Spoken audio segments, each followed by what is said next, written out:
Chapter 11. 60 seconds. That's how long we're required to stand on our metal circles before the sound of a gong releases us. Step off before the minute is up, and landmines blow your legs off. 60 seconds to take in the ring of tributes all equidistant from the cornucopia. A giant golden horn shaped like a cone with a curved tail, the mouth of which is at least 20 feet high, spilling over with the things that will give us life here in the arena. Food, containers of water, weapons, medicine, garments, fire starters. Strewn around the cornucopia are other supplies, their value decreasing the farther they are from the horn. For instance, only a few steps from my feet lays a 3-foot square of plastic. Certainly it could be of some use in a downpour, but there in the mouth I can see a tent pack that would protect from almost any sort of weather, if I had the guts to go in and fight for it against the other 23 tributes, which I have been instructed not to do. We're on a flat, open stretch of ground, a plain of hard-packed dirt. Behind the tributes across from me, I can see nothing, indicating either a steep downward slope or even a cliff. To my right lies a lake. To my left and back, sparse, piney woods. This is where Hamish would want me to go, immediately. I hear his instructions in my head. Just clear out, put as much distance as you can between yourselves and the others, and find a source of water. But it's tempting, so tempting, when I see the bounty waiting there before me, and I know that if I don't get it, someone else will, that the career tributes who survive the bloodbath will divide up most of these life-sustaining spoils. Something catches my eye. There, resting on a mound of blanket rolls, is a silver sheath of arrows and a bow, already strung, just waiting to be engaged. That's mine, I think. It's meant for me. I'm fast. I can sprint faster than any of the girls in our school, although a couple can beat me in distance races. But this 40-yard length, this is what I am built for. I know I can get it. I know I can reach it first. But then the question is, how quickly can I get out of there? By the time I've scrambled up the packs and grabbed the weapons, others will have reached the horn, and 1 or 2 I might be able to pick off. But say there's a dozen. At that close range, they could take me down with the spears and the clubs, or their own powerful fists. Still, I won't be the only target. I'm betting many of the other tributes would pass up a smaller girl, even one who scored an 11 in training, to take out their more fierce adversaries. Hamish has never seen me run. Maybe if he had, he'd tell me to go for it, get the weapon, since that's the very weapon that might be my salvation, and I only see 1 bow in that whole pile. I know the minute must be almost up, and will have to decide what my strategy will be, and I find myself positioning my feet to run, not away into the surrounding forests, but toward the pile, toward the bow. When suddenly I notice Peter. He's about 5 tributes to my right, quite a fair distance. Still, I can tell he's looking at me, and I think he might be shaking his head. But the sun's in my eyes, and while I'm puzzling over it, the gong rings out. And I've missed it. I've missed my chance, because those extra couple of seconds I've lost by not being ready are enough to change my mind about going in.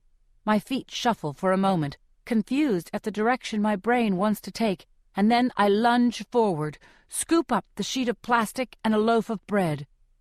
The pickings are so small, and I'm so angry with Peter for distracting me, that I sprint in 20 yards to retrieve a bright orange backpack that could hold anything, because I can't stand leaving with virtually nothing. A boy, I think from District 9, reaches the pack at the same time I do, and for a brief time we grapple for it, and then he coughs, splattering my face with blood. I stagger back, repulsed by the warm, sticky spray. Then the boy slips to the ground. That's when I see the knife in his back. Already other tributes have reached the cornucopia and are spreading out to attack. Yes, the girl from District 2, 10 yards away, running toward me, one hand clutching a half-dozen knives. I've seen her throw in training. She never misses, and I'm her next target. All the general fear I've been feeling condenses into an immediate fear of this girl, this predator who might kill me in seconds. Adrenaline shoots through me, and I sling the pack over one shoulder and run full speed for the woods. I can hear the blade whistling towards me, and reflexively hike the pack up to protect my head. The blade lodges in the pack. Both straps on my shoulders now. I make for the trees. Somehow I know the girl will not pursue me, that she'll be drawn back into the cornucopia before all the good stuff is gone. A grin crosses my face. Thanks for the knife, I think. At the edge of the woods, I turn for one instant to survey the field. About a dozen or so tributes are hacking away at one another at the horn. Several lie dead already on the ground. Those who have taken flight are disappearing into the trees or into the void opposite me. I continue running until the woods have hidden me from the other tributes, then slow into a steady jog that I think I can maintain for a while. For the next few hours, I alternate between jogging and walking, putting as much distance as I can between myself and my competitors. I lost my bread during the struggle with the boy from District 9, but managed to stuff my plastic in my sleeve, so as I walk, I fold it neatly and tuck it into a pocket. I also free the knife. It's a fine one with a long, sharp blade serrated near the handle, which will make it handy for sawing through things, and slide it into my belt. I don't dare stop to examine the contents of the pack yet. I just keep moving, pausing only to check for pursuers. I can go a long time. I know that from my days in the woods. But I will need water. That was Hamish's second instruction, and since I sort of botched the first, I keep a sharp eye out for any sign of it. No luck. The woods begin to evolve, and the pines are intermixed with a variety of trees. Some I recognize, some completely foreign to me. At one point, I hear a noise and pull my knife, thinking I may have to defend myself, but I've only startled a rabbit. "Good to see you," I whisper. If there's one rabbit, there could be hundreds just waiting to be snared. The ground slopes down. I don't particularly like this. Valleys make me feel trapped. I want to be high, like in the hills around District 12, where I can see my enemies approaching. But I have no choice but to keep going. Funny, though, I don't feel too bad. The days of gorging myself have paid off. I've got staying power, even though I'm short on sleep. Being in the woods is rejuvenating. I'm glad for the solitude, even though it's an illusion, because I'm probably on screen right now, not consistently, but off and on. There are so many deaths to show the first day that a tribute trekking through the woods isn't much to look at. But they'll show me enough to let people know I'm alive, uninjured, and on the move. One of the heaviest days of betting is the opening, when the initial casualties come in. But that can't compare to what happens as the field shrinks to a handful of players. It's late afternoon when I begin to hear the cannons. Each shot represents a dead tribute. The fighting must have finally stopped at the cornucopia. They never collect the bloodbath bodies until the killers have dispersed. On the opening day, they don't even fire the cannons until the initial fighting's over, because it's too hard to keep track of the fatalities. I allow myself to pause, panting, as I count the shots. 1, 2, 3, on and on, until they reach 11. 11 dead in all. 13 left to play.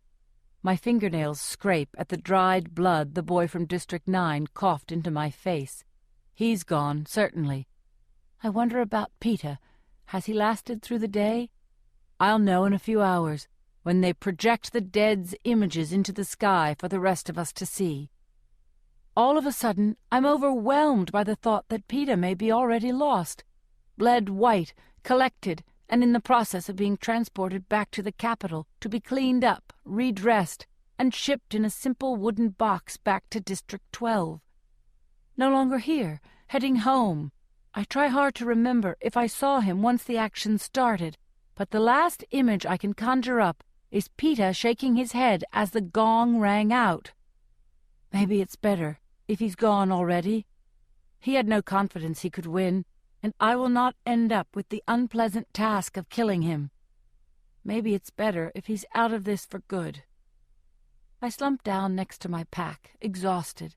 I need to go through it anyway before night falls. See what I have to work with. As I unhook the straps, I can feel it's sturdily made, although a rather unfortunate color. This orange will practically glow in the dark. I make a mental note to camouflage it first thing tomorrow. I flip open the flap. What I want most, right in this moment, is water. Hamish's directive to immediately find water was not arbitrary. I won't last long without it. For a few days, I'll be able to function with unpleasant symptoms of dehydration, but after that I'll deteriorate into helplessness and be dead in a week tops. I carefully lay out the provisions: one thin black sleeping bag that reflects body heat, a pack of crackers, a pack of dried beef strips, a bottle of iodine, a box of wooden matches, a small coil of wire, a pair of sunglasses, and a half-gallon plastic bottle with a cap for carrying water that's bone dry. No water. How hard would it have been for them to fill up the bottle? I become aware of the dryness in my throat and mouth, the cracks in my lips.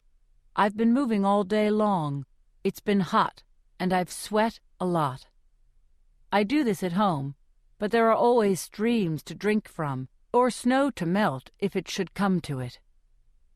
As I refill my pack, I have an awful thought. The lake, the one I saw while I was waiting for the gong to sound. What if that's the only water source in the arena? That way they'll guarantee drawing us in to fight. The lake is a full day's journey from where I sit now, a much harder journey with nothing to drink. And then, even if I reach it, it's sure to be heavily guarded by some of the career tributes. I'm about to panic when I remember the rabbit I startled earlier today. It has to drink too. I just have to find out where. Twilight is closing in, and I'm ill at ease. The trees are too thin to offer much concealment.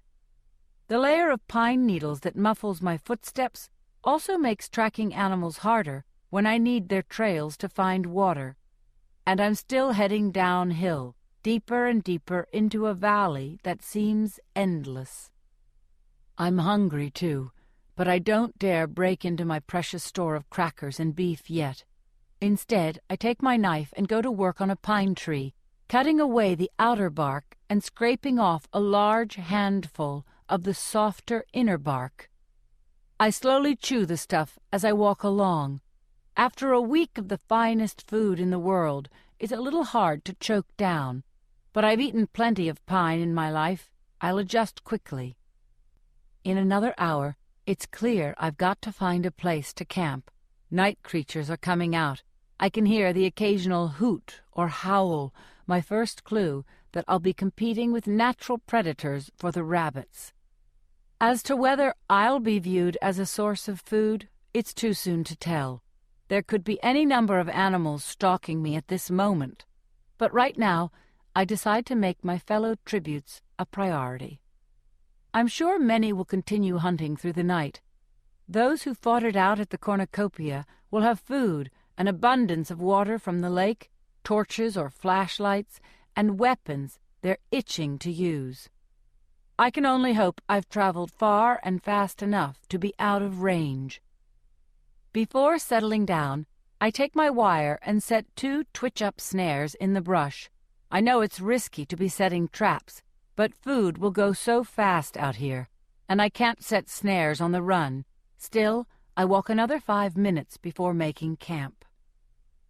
I pick my tree carefully, a willow, not terribly tall, but set in a clump of other willows, offering concealment in those long, flowing tresses. I climb up, sticking to the stronger branches close to the trunk, and find a sturdy fork for my bed. It takes some doing, but I arrange the sleeping bag in a relatively comfortable manner. I place my backpack in the foot of the bag, then slide in after it. As a precaution, I remove my belt, loop it all the way around the branch and my sleeping bag, and refasten it at my waist. Now, if I roll over in my sleep, I won't go crashing to the ground. I'm small enough to tuck the top of the bag over my head, but I put on my hood as well. As night falls, the air is cooling quickly. Despite the risk I took in getting the backpack, I know now it was the right choice. This sleeping bag, radiating back and preserving my body heat, will be invaluable. I'm sure there are several other tributes whose biggest concern right now is how to stay warm, whereas I may actually be able to get a few hours of sleep. If only I wasn't so thirsty. Night has just come when I hear the anthem that precedes the death recap. Through the branches I can see the seal of the Capitol, which appears to be floating in the sky. I'm actually viewing another screen, an enormous one that's transported by one of their disappearing hovercraft. The anthem fades out, and the sky goes dark for a moment. At home, we would be watching full coverage of each and every killing. But that's thought to give an unfair advantage to the living tributes. For instance, if I got my hands on the bow and shot someone, my secret would be revealed to all. No, here in the arena, all we see are the same photographs they showed when they televised our training scores. Simple headshots. But now, instead of scores, they post only district numbers.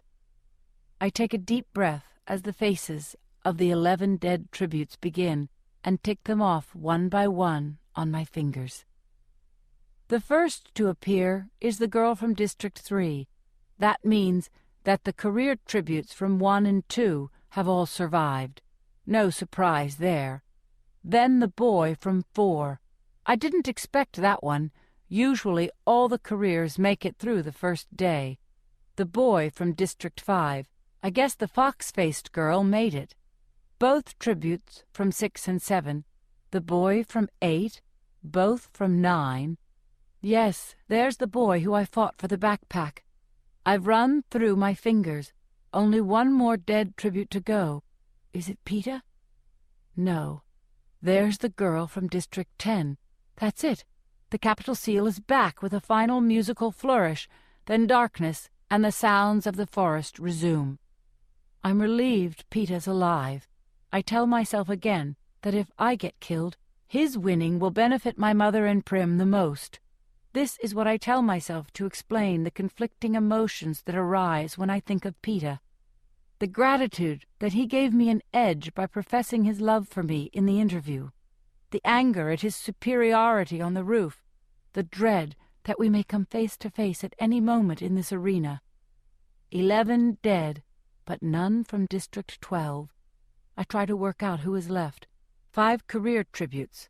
Foxface, Thresh, and Rue. Rue! So she made it through the first day after all. I can't help feeling glad. That makes 10 of us. The other 3 I'll figure out tomorrow. Now when it is dark, and I have traveled far, and I am nestled high in this tree, now I must try and rest. I haven't really slept in 2 days, and then there's been the long day's journey into the arena. Slowly I allow my muscles to relax, my eyes to close. The last thing I think is it's lucky I don't snore. Snap! The sound of a breaking branch wakes me. How long have I been asleep? 4 hours? 5? The tip of my nose is icy cold. Snap! Snap! What's going on? This is not the sound of a branch under someone's foot, but the sharp crack of one coming from a tree. Snap! Snap! I judge it to be several hundred yards to my right. Slowly, noiselessly, I turn myself in that direction. For a few minutes, there's nothing but blackness and some scuffling. Then I see a spark, and a small fire begins to bloom. A pair of hands warms over flames, but I can't make out more than that. I have to bite my lip not to scream every foul name I know at the fire starter. What are they thinking? A fire lit just at nightfall would have been one thing. Those who battled at the cornucopia, with their superior strength and surplus of supplies, they couldn't possibly have been near enough to spot the flames then. But now, when they've probably been combing the woods for hours looking for victims, you might as well be waving a flag and shouting, "Come and get me!" And here I am, a stone's throw from the biggest idiot in the games, strapped in a tree, not daring to flee since my general location has just been broadcast to any killer who cares. I mean, I know it's cold out here and not everybody has a sleeping bag, but then you grit your teeth and stick it out until dawn.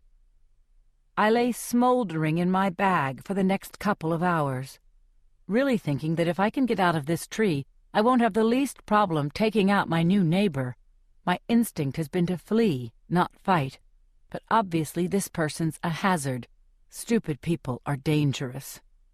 And this one probably doesn't have much in the way of weapons, while I've got this excellent knife. The sky is still dark, but I can feel the first signs of dawn approaching. I'm beginning to think we, meaning the person whose death I'm now devising, and me, we might actually have gone unnoticed. Then I hear it. Several pairs of feet breaking into a run. The fire starter must have dozed off. They're on her before she can escape. I know it's a girl now. I can tell by the pleading, the agonized scream that follows. Then there's laughter and congratulations from several voices.